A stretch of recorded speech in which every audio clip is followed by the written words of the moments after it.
I mute.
order. Is there any public comment?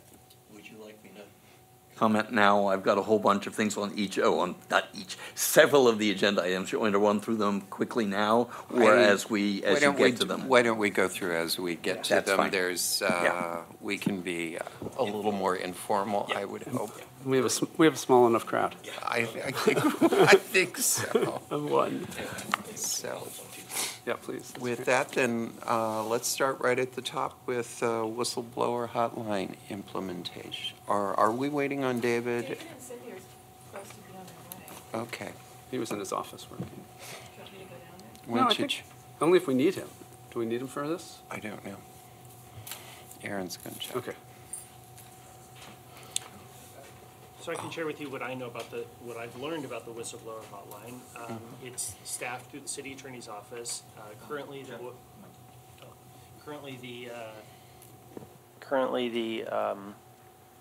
the calls go to the city attorney's office here at City Hall. They go to Krista Cole. As she's moving out of that position, we talked today about having the calls go to BB&K. So they'll be going to our office. We'll monitor them. We'll keep a log of them. We'll maintain the confidentiality, and then we'll follow up as necessary. There's also an email that folks can email concerns, and that's on the city's website on several different pages. And we're going to work with IT to do the same thing. Have those go to the city attorney's office at BB&K. And At BB&K, what's the process when a phone call comes in, and who's handling those calls? I'm going to assign it to my paralegal. He's going to then, if he needs to follow up with me, he can follow up with me, and then also follow up with city staff as necessary. If it's a serious allegation, then we'll start an investigation. What we're finding is that, according to Krista, a lot of the calls are kind of general information calls. It's okay. But we'll still follow up with those as necessary. We have just gotten started, and we're getting an overview of the new process with BB&K for the handling of whistleblower. Okay. You're keeping log, I would assume, and can we, on a monthly or quarterly basis, receive, as a committee, a log of what has come in? Sure. It'll be de-identified, so it won't. De-identified. Sort of just general subject matter, and so we have a sense of the volume of calls. Yep. I think that's a great idea. I have two questions, I think. So one is, how do you have it set up if the complaint involves you or the law firm? It's a good question. One of the things I talked to Krista about is putting a little bit more information on the voicemail that when it calls in. I guess right now it just says whistleblower hotline, maybe providing a little bit more information saying what it's for, and then mentioning that if the complaint is about the city attorney's office, then we would refer it to the city manager. Office. Yeah, and that makes sense. My other question is, do you have a sense how many calls have come in up to date? And if not, we can do it when we get the quarterly. Not update. a lot, according to Yeah, Krista. just fine. okay. I did, for just additional information, I did call it a few days ago just to see the response I got, and I did get a response back the next day, by the way, just for background information. All right. Who were you complaining about? I told them I had a concern and asked if someone could get back to me, and Good. they actually did. Good. All right, good. Anything else on that?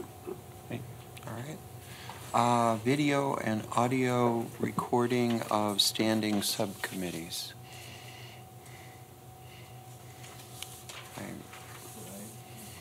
All right, so the new process is we're going to order some audio recorders. So digital audio recorders will notify all of the staff liaisons that serve for the standing committees that will have a supply in the city clerk's office that they can check out, provided that it's not being filmed by IT. And Then they'll return those audio recorders back to the clerk's office, and then we'll download that audio file and store it with our, pursuant to our retention schedule. Okay. And to clarify, the video recording from IT will happen if it is in this room or if it is in the council chambers. We cannot do both at the same time. So if there's a meeting that is currently scheduled in the council chambers, we would have to decide which meeting you would want recorded. We could move the other to an audio recording via the system the clerk's office would check out, but we only have that capability. And someone goes to the website and they're looking for, how's that going to appear in terms of showing that it's a video or an audio or? You want to talk about video? Well, for video, you've got multiple avenues, and one of them is YouTube.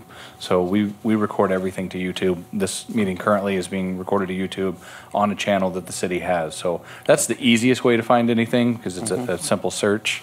Everything else is kind of text menu based. You kind of drop down and look for what committee meeting or council meeting or commission. So I would say YouTube is the easiest way to find that. Certainly, we can also provide DVDs if somebody requests that.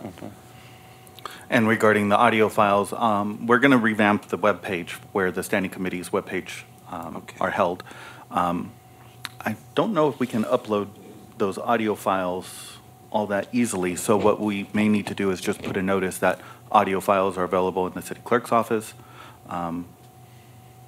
And we can always provide them for free because they can be emailed or transferred. And there are a lot of things we can do, just get the direction from David as to what we want to do. But there are similar areas like YouTube where it's just for audio, so that we could upload those and make it very simple for people to get without having to go through a PRA. Okay. Thank you. All right. Anything else, David? Two things. First of all, thank you, because this is one of the recommendations of our task force way back when, and I know you guys had picked it up in your recommendation, so thank you. We had recommended this 3 years ago. And just a question, if I may, the Sustainability Commission, as you know, has a number of standing committees. Is this only applicable to city council standing committees, or is the intention, which can be done, it's just a question of making sure that there's the right equipment, also to any standing committees of boards and commissions, which are full legislative bodies under the Brown Act, but obviously this is a city policy and not a legal requirement. It's just so that Patrick and Daniel, particularly for the standing committees of Sustainability Commission, that if you want that, it just needs to be coordinated with them. We meet in the Economic Development Conference Room. I don't think that has any video capabilities. I'm not sure whether that has any that's what audio. raises part of the, I think that's going to be a bit burdensome to do subcommittees of commissions. Yeah, that's fine. It's just sort of a question. But they certainly easily could just audio record. Like, for Well, it's example. audio or video, so yeah, so audio would be fine. Yeah, audio, yeah, I mean, we just put the audio, we would even supply recording devices or iPhone, and then we could always then, if, get them posted, so that we certainly could do that. Like think- self-record? I mean, for me, it's more maybe encourage it, because I think it's helpful for, when I'm on a subcommittee or for staff we know, if they can go back and listen to something if things come up. So I don't know that we need to require it, but I think we should try and, make it happen when we can. And if you I do don't it, want we anyone to can get make dinged it 'cause they part of the didn't- formal record then. Yeah. And it can be done through the same process where whoever that is would go and check that out from the clerk's office, check out that device. It would be the exact same thing as if it's a staff liaison. Yeah. Okay, So it's fine. Let's I mean, if it's doable. make it the policy, but not. Yeah, we did encourage it for Fire people all for it. legislative bodies, which would go down to that level. Yeah. And if it's possible, then, technically it's great. Yeah, but it'll just be audio in those cases. Yeah. I think it would be important in that, though, to have one person that becomes the individual that's accountable for that recording, so that there's not confusion as to who was supposed to pick it up or Yeah. any of that kind of Yeah. stuff. That would be Daniel. Yeah, it should be the or- staff person the lead Yes. staff person assigned to any entity, committee, whatever it may be, commission. Okay, Very good. check. Filing of new disclosure forms. Mr. City Clerk. Yes. Thank you. Thank you.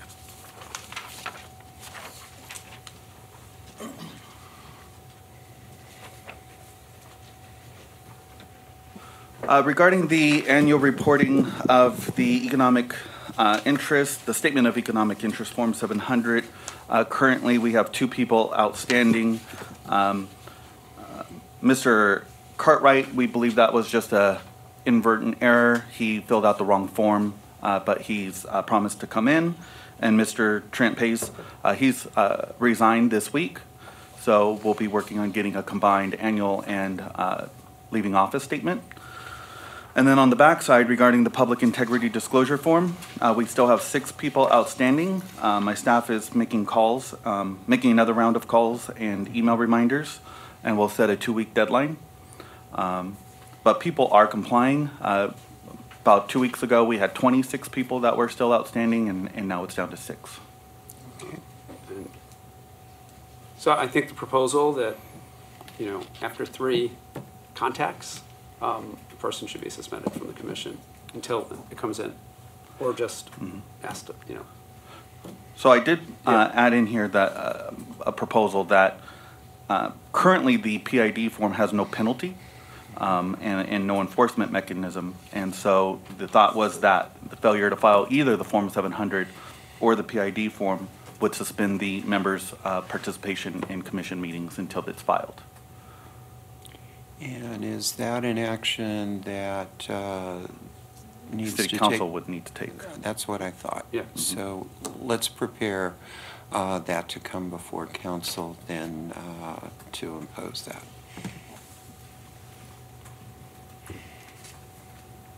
And that will be a suspension. Yeah, as soon as it's filed, they'd be reinstated. All right. They how could long come do to we the wanna they allow? could come to their commission meeting, fill out the form, and got it. But if they're participate. suspended and they then miss whatever the number of meetings are, then they're off the board or Yeah, commission. that would be an unexcused absence. Right, okay. Okay. Mr. Friedman? I don't recall getting, I got several reminders on the Form 700, maybe I missed it. I don't recall that I got a reminder at the time the Form 700 reminders came late February, early March. I don't recall that there was a reference to the public integrity disclosure form, so if you can make sure that all the members of the boards and commissions do get that. I did it, but I don't recall that there was a reminder. And then in your massive to-do list, both the form and the website need to be updated to reflect Ordinance 1985 and the new reduced filing schedule that you guys decided, because it's a little bit behind there. And what is the filing schedule for our public integrity disclosure form? It's, So folks. the annual statement is due in April, along with the Form 700, and that covers the previous 12 months. And then in July 31st is the deadline for the mid-year update, which covers January through June 30th, And those are only if people have updates? only if there's updates. Okay. So we're asking you that. Good. Okay, thank you. Anything else on this issue? Then let's talk about the business disclosure form 720. And I'm not sure who has that. Business? Staff has become aware that some applicants are having issues with the amount of disclosure that is required under the on the form, as well as a question has arisen as to who the forms are provided to.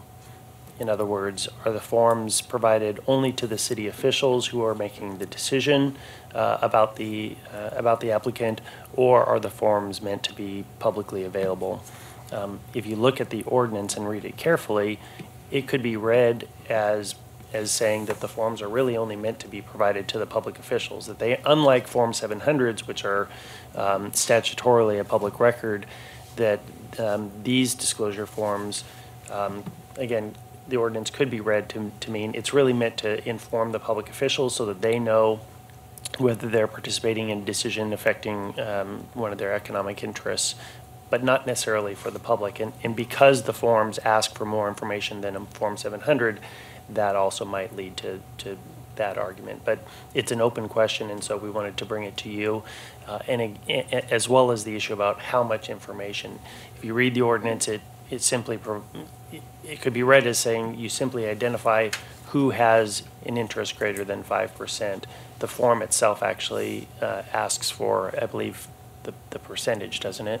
Yes, So, because we've had a couple of developer-type applications that have come through, and they've said, we want our private party financial interests kept confidential because these people don't want their names out in the general public as being an investor of this type of this project, this development project. right, so we can go back to the original intent, and I'm sure Mr. Friedman will help me here. As I recall it was a couple of years now, it was meant to be public. We have had discussions about whether, in some circumstances, we keep it confidential on request, but we have to discuss that, I think. I think the percentages are less of an issue than the fact that, you know, this was done in part because of history, and the public, you know, feels, you know, they want to know that we're actually don't have conflicts too, right? And so that was the original intent of it. It was creating a lot of problems, and we should discuss if we want to change it. But that was the intent, was that we would share that publicly. Well, that's my recollection. There's something looking in the ordinance that's not very clear and that I think can be clarified on the form, is for publicly traded corporations, Yes. exactly how far that you want to go. The way I read it is that, because it does require 5% disclosures, that theoretically you should go up the chain. To give you a perfect example that I'm familiar with because of my French practice, Veolia is often on the agenda, as it was for May 1st, and they just indicated the local water subsidiary without going all the way up the chain. Now, whether you think that's useful or not, that may be clarified or adjusted in the ordinance, but I think sort of the spirit is that you would go and at least, you know, say, okay, here's the local subsidiary.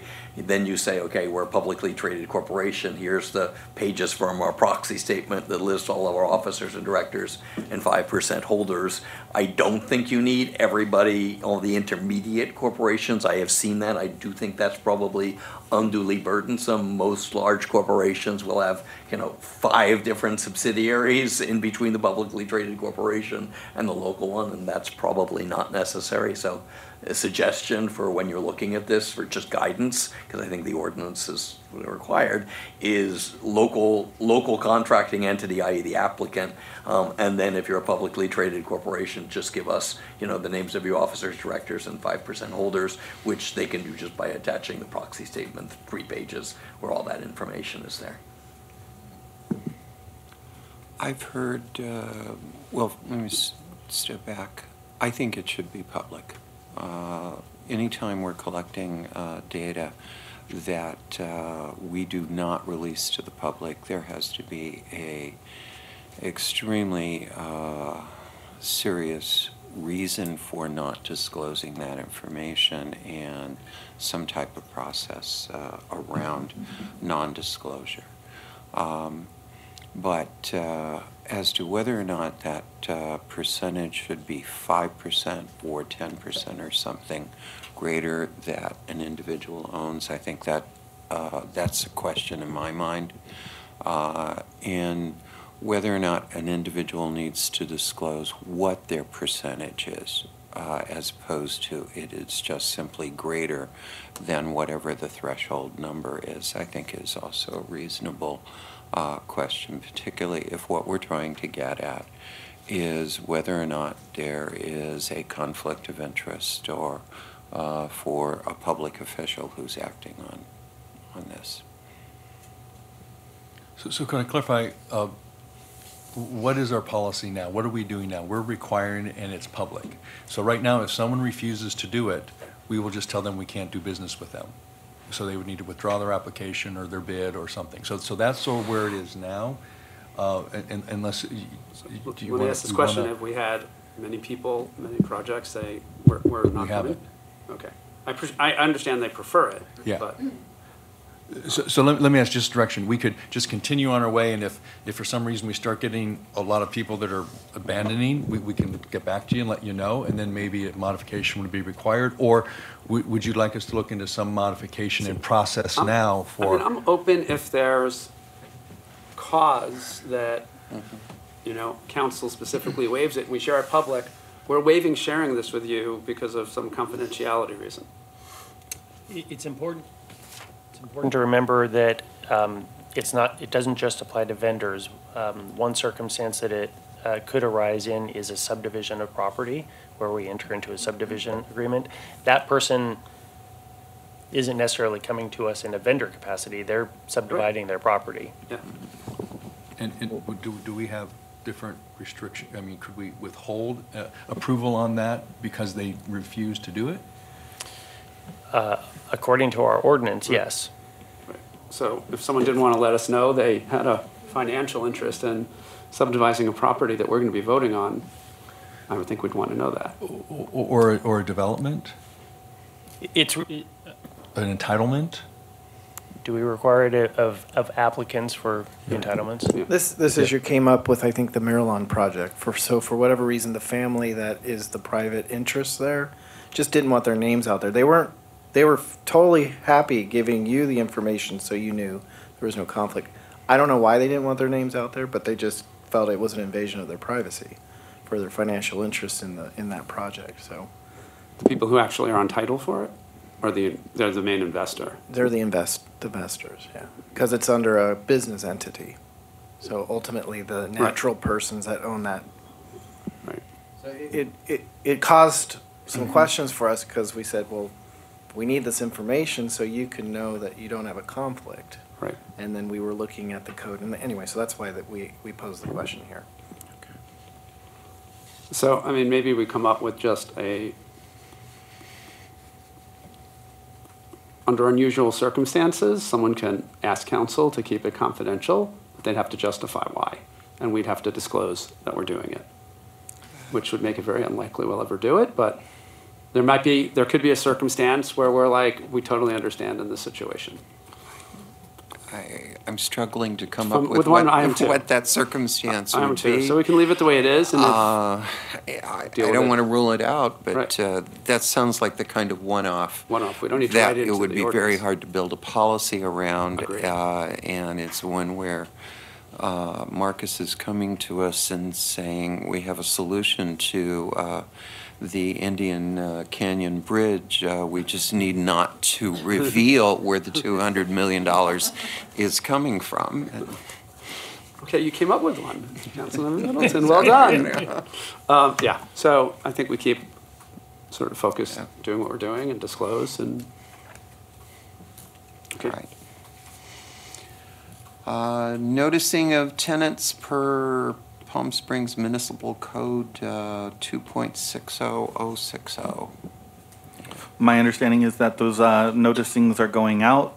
The planning department has been providing us with both the tenant and property owner noticings, Perfect. and my department's getting that done. Great, thank you. And that's applying to residential tenants And and commercial. business and commercial tenants as well.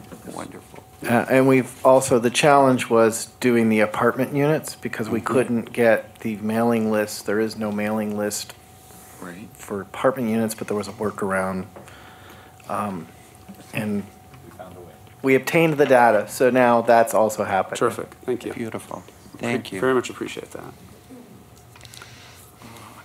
That has been a thorn in our side for a long time, so thank you. Okay, Planning Commission actions, city processing, and that's continuation of the same item, I believe. Okay. Lobbyist registration per Palm Springs Municipal Code 2.60080.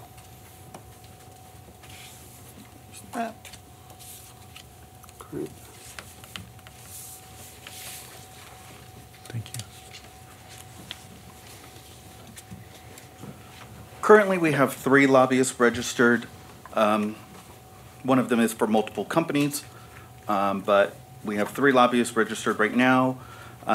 Inside the council chamber, we have a notice posted on the dais, or on the podium for the public speakers, indicating very summarized what they need to state if they're not a registered lobbyist.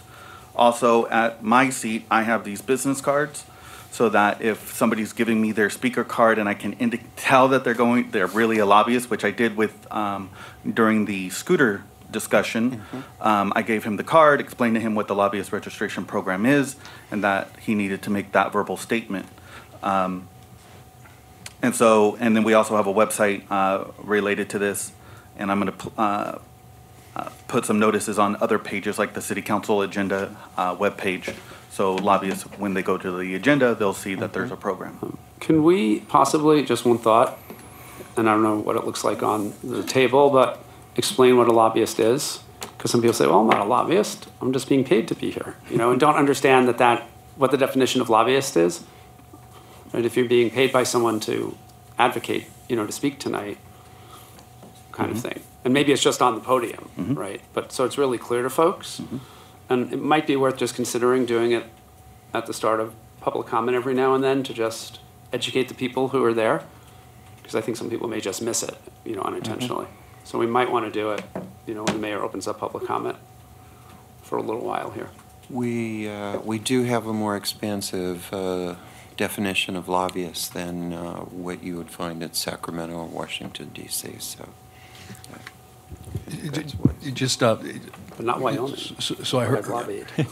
so we should, at the beginning of public comments, maybe the mayor could make that. Yeah, just explain if. Lobbyists? Yeah, Okay. if you're representing someone and paid, you need to check the lobbyist box and do the following.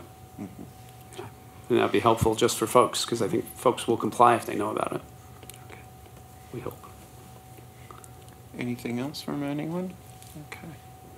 Then let's move on to number 3, review of resolution 21691 adopted July 26, 2006, related to council and commission member expense guidelines and reimbursements. Yes, so the city council has these 2 resolutions that have been adopted. One is an expense reimbursement policy that was adopted after AB 1234 back in 2006 or 2007. The second resolution deals with the city's ticket distribution policy, which was adopted after the FPPC updated their ticket rules a few years ago. One of the first questions that I was asked when I assumed this role was how these policies affect the city's contingency funds for city council members, and it's not entirely clear whether these govern all aspects of those contingency funds. Certainly, that question was able to be answered by reference to these policies. But the city's contingency funds apparently don't really have a policy. So the question is, do we want to establish a policy that kind of sets some parameters for how those contingency funds are used? Yes. So I'm assuming we're unable to find the notes of our last city attorney. Councilmember Middleton and I came up with a whole new policies on all of this. You did? Yes, over a year ago.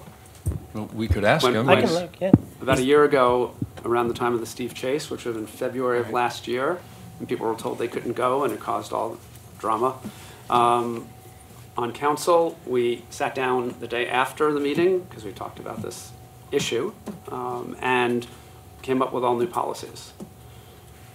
I can certainly Because it would be contact helpful him. to have something to start with, if possible. But if not, I think we felt these needed to get updated. And I think there's a lot of questions I have just looking at these here. Including what's authorized without anyone, what commissioners and council can do without any authorization by anyone and get reimbursed. And there's some things that seem a little conflicting about what you can attend, what you can't attend, spouses, et cetera, et cetera. So I think this is a deeper dive, probably. We should see the notes and then, Okay. take a look at all these, and if you have some models from other cities that you could send us to look at. So we want to revise this? I think we want to revise okay. these and have some real clarity, because I think even reading these, it's not necessarily clear to folks. And I think everyone would appreciate having clarity on that. yeah, So Jeff, you can I can take the lead contact on Eddie. that with Yep. some, and then a model policy, we get back to the subcommittee? Yep. And if the subcommittee's okay with that, we just send it to the full council before our next meeting here, if your subcommittee's okay with it? We can respond individually to you, right? We, Individually, yeah. Yes. Yeah. Okay. Good. So why don't we do that, and if we can find the notes from that meeting, that would be, So it was after Steve chose last year? yes. It was probably the next city council closed session, and then we had a meeting, I think the day after, because it was such an urgent issue. That we had to get responded before, within a week. On this. And it is just, I think council is really unclear, and if we're unclear, I'm sure boards and commissions are unclear, and, you know, and maybe out of it comes a one-pager. This is what you do, you know, that besides, you know, the resolution, it's just a one-page fact sheet for people who it impacts. I think would be really helpful as well. Certainly one of the couple of guiding principles that I think belong to this.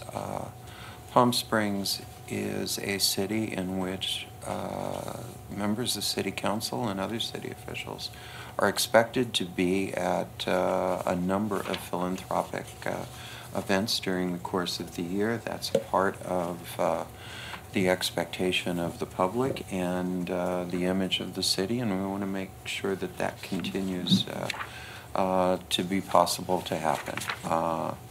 And we frequently go with our spouses, and that's good too, but that's up to the individual, and that can't be covered. Right. Because we have as things you can't do is attending cultural events, but, so, which is conflicts with, we can go to regional, state, or national organizations that may impact the city. I mean, that seems to conflict. And probably should include city as well, not just regional. So there's just things as you just read through it that would lead me to say, can I do that? Can I not do that? Okay. Yeah. And I think, you know, in the past, there was the contingency funds, which weren't reimbursement funds, had been used to make charitable donations. And so one of the things we had talked about was that probably shouldn't happen, and if it does, it should be the council acknowledged, not the individual member of the council. Right. Right, we shouldn't be using city money to have our names individually on events as if, because there's some issues around that. So there was a bunch of cleanup things like that we really wanted to focus on. And the other thing, Yeah, the contingency funds have been used from time to time to pay for city fees, that there is not a ability for the city to waive that fee, but there's a reason to believe it would be an encumbrance upon a philanthropic, a charitable organization that's putting on an event, needs to pay a fee, and having someone on council who is able to designate, no, we can pay that through this. Without having to come to council, right? Yeah. Has provided a lot of flexibility. I've personally used it a few times, things such as paying the fees to allow the, J.R. Roberts and I did for building that was on display there next to where the babies are. And, That's very nice, thank you. yeah. We should just say how that's acknowledged by an I think it entity. should always be The city. acknowledged back to the city The city, council. right? Yeah, or, yeah. But So a that's the kind of individual stuff. member should be able to Yeah. do it. Yeah, and that's the kind of thing. So we can both, you know, talk to you individually about the kind of things, I mean, that we have talked about before or that have come up since.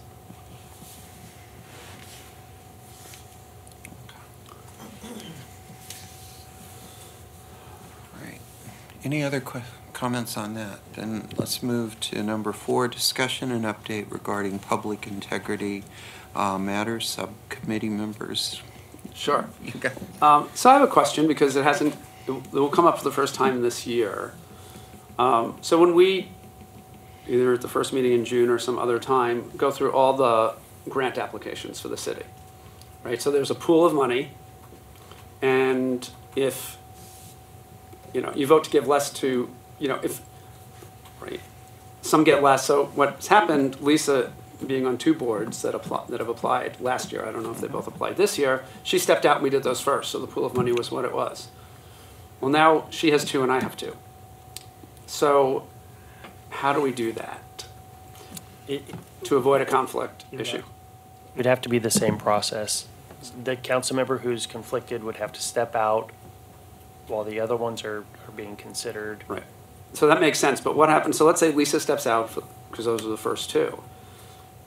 I'm voting on those first 2, right? Are you conflicted on those two? Not those 2, on, let's say, the next 2. Okay. Okay, so there's not an issue that, I mean, I wouldn't do this, but, well, I'm gonna give them no money because there's more money when I walk out of the Right, room. That's right. not an issue. No. Okay, so we just need to make that clear, because that was a question that had come up before. What do we do when 2 people, who goes out first, and how does that all work? Okay, so we just need to clarify that that's not an issue.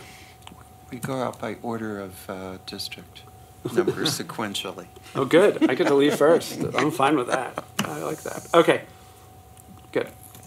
All right. And I think those are the only, although I don't know, what other council members have.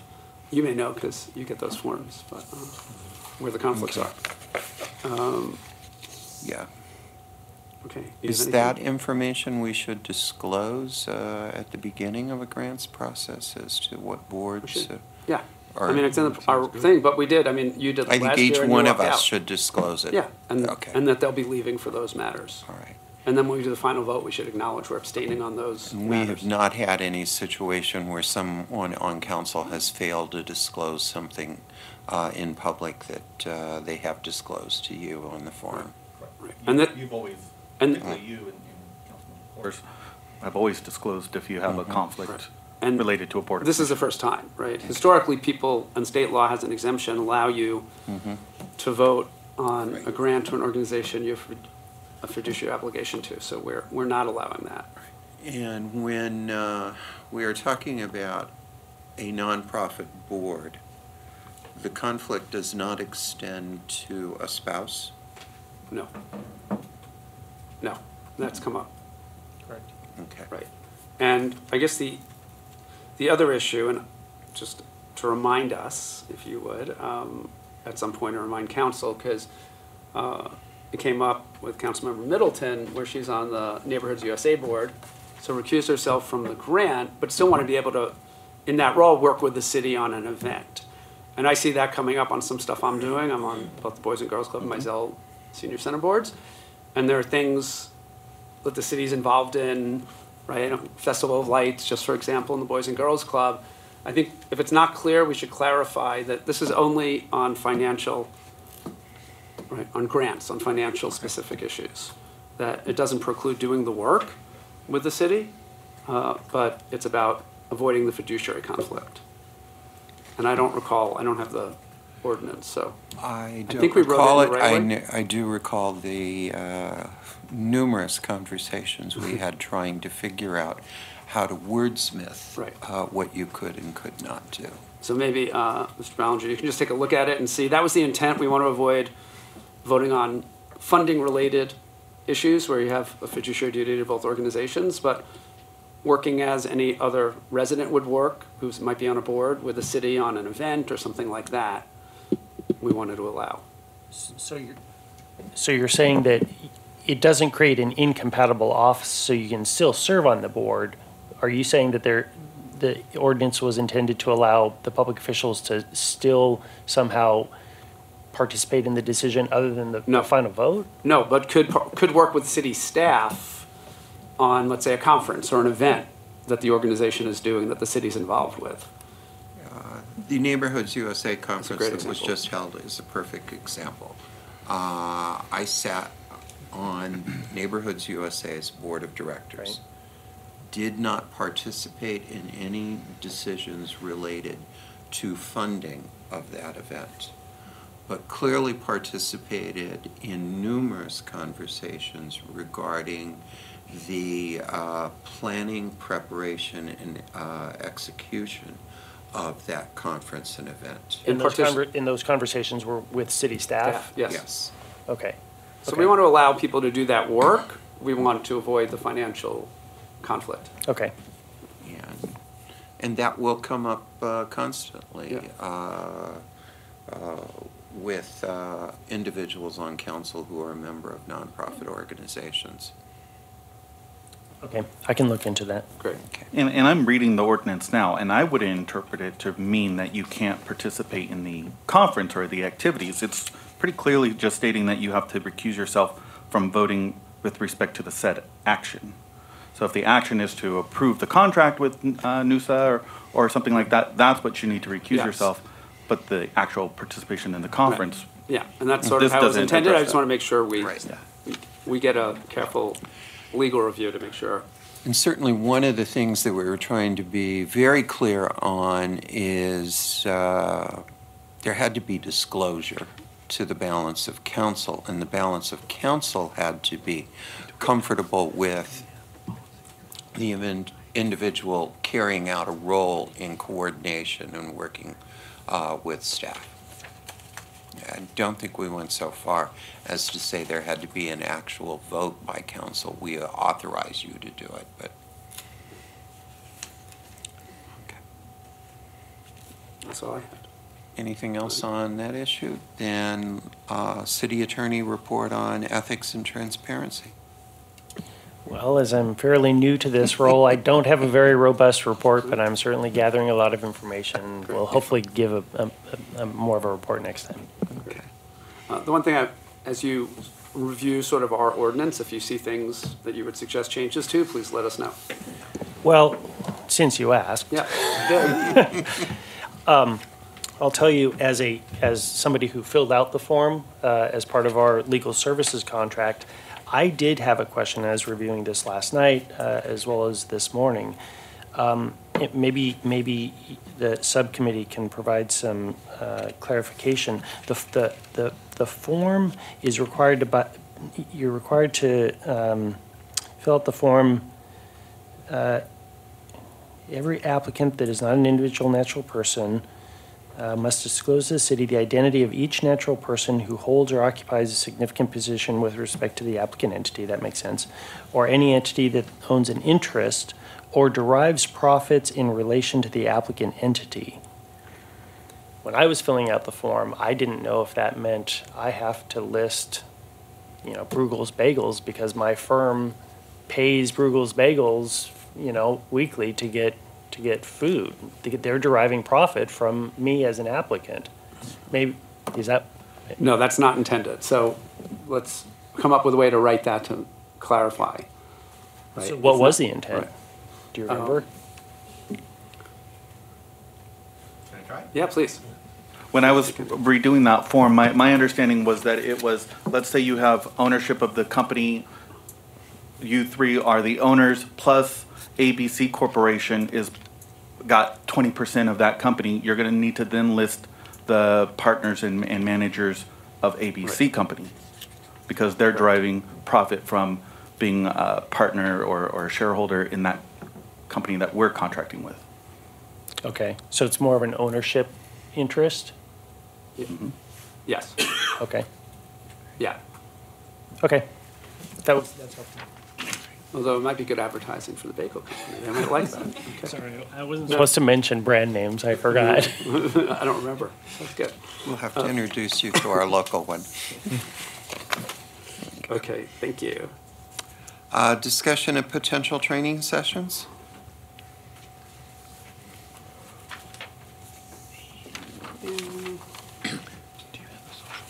Thank you. Okay.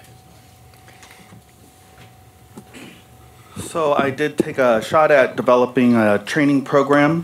One, it starts with boards and commission orientation. We would develop a new commissioner orientation manual and then work with the staff liaisons and the commission chairs to conduct an introductory meeting and reviewing pending issues and commission purview.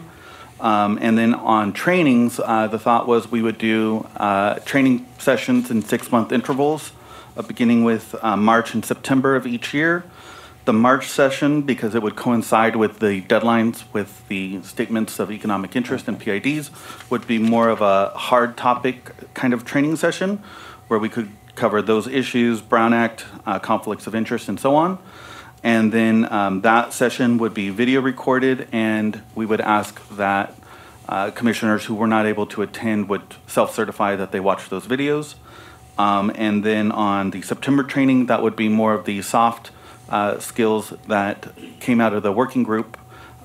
They were interested in issues such as conflict management, diversity and inclusion, and related topics. You've done this type of training before, haven't you? Yes. In other cities? So you've got a template that you're working from? On some of these topics, yes, I've got templates, and I would think that I would work with BB&K on some of the other Okay. issues.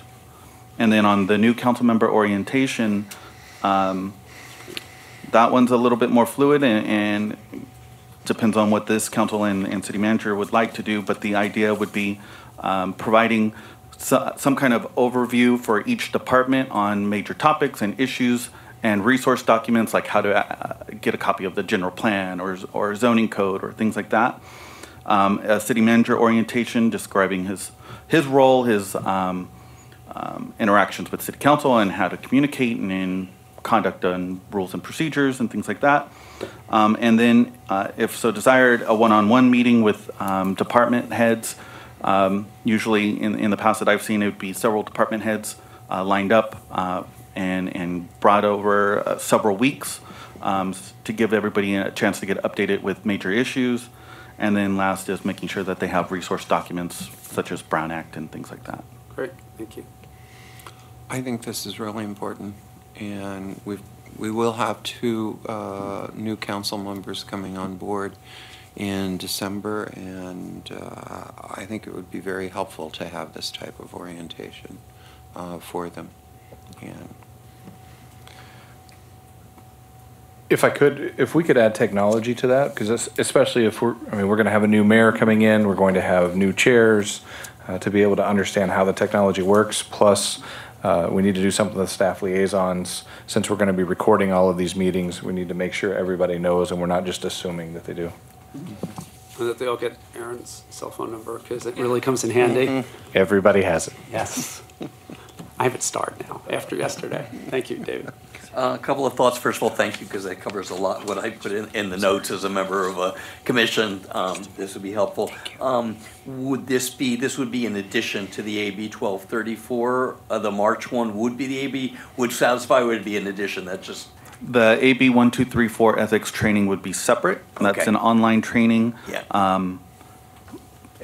And yeah, if we were to do that during the March session, that session would just go too long. Yeah, This is okay. intended to be Fine. brief updates on changes. If I can make a suggestion, if the members of the board and commission, they can do the online, but I know the BBK does that. There's one on June 6th, because I subscribe to the BBK. So if folks, without having to pay the fee, if there's a way, Jeffrey, that you could perhaps coordinate with your colleagues and let folks know that there is that upcoming training session if they need to do it, and they get, through Anthony, so that they get sort of the ability to do that, because that would, often do that, and it's probably better. I personally, even though I've done the one on the state's website, I think I actually would like to do that one, even though I'm up to date. So if that would be possible, I think it'd be helpful for the boards and commissions. And the other point, but I think, Aaron, you just covered it, it would be helpful if the staff liaisons could certainly attend these training sessions, because I did have to twice raise the issue of requirements of recusal on the Sustainability Commission, and rather that staff have to deal with that as opposed to me raising with staff what the requirements are. And thank you, Jeffrey, for your help on that. But if staff could also attend those, at least the March ones, that would be useful. Thank you. All right. Then let's move on to social media policy number 5. So I had added these 2 and 6 privacy policy, which go together. And I think it would just be helpful, because I know we talked about having things drafted, both what the social media policy is. There was, some issues, obviously, after the Trump Twitter case about what you could do on your public Facebook or Twitter, what you can do on your personal. Can you block people? Can you hide comments? I presume you have some models that you could send us to look at. We do, in our office is working with Aaron Great. on updating the We have a policy. draft, we have a draft now? Or We received a draft last night, correct? So would the subcommittee like to see that Sure, draft? that'd be great. So could we forward it to the subcommittee? Absolutely. I don't think Jeff has probably had an opportunity to look Okay. at it either. I So mean, when I you're know ready there's to some red send us lines. But they Okay. can look, they Yeah. Oh, yeah, sure, absolutely. I'm just letting you know. Will you send it to me? Absolutely. Send it to me, I'll get it to subcommittee. We'll continue discussions and we'll get that back.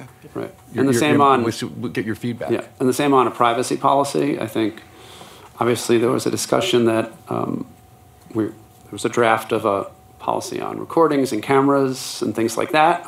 We've never seen it, so I don't know if it exists or we just need something about a privacy policy. So Are you saying the city attorney's office had that, or? prior city attorney's office supposedly was going to get us something as soon as the issue with the camera came up, I will add that. but to I've the- never seen anything. I'll add that to the list of things to talk to them about. If I could, back to social media policy. Yeah, please. You know, and probably the general policy would be in the formal, but, and maybe I could use your help on the administrative policy, and we can have this at a future discussion, but we've got, you know, the police and fire and different departments do different, you know, Twitters and the Everbridge, and in addition to what we're doing administratively.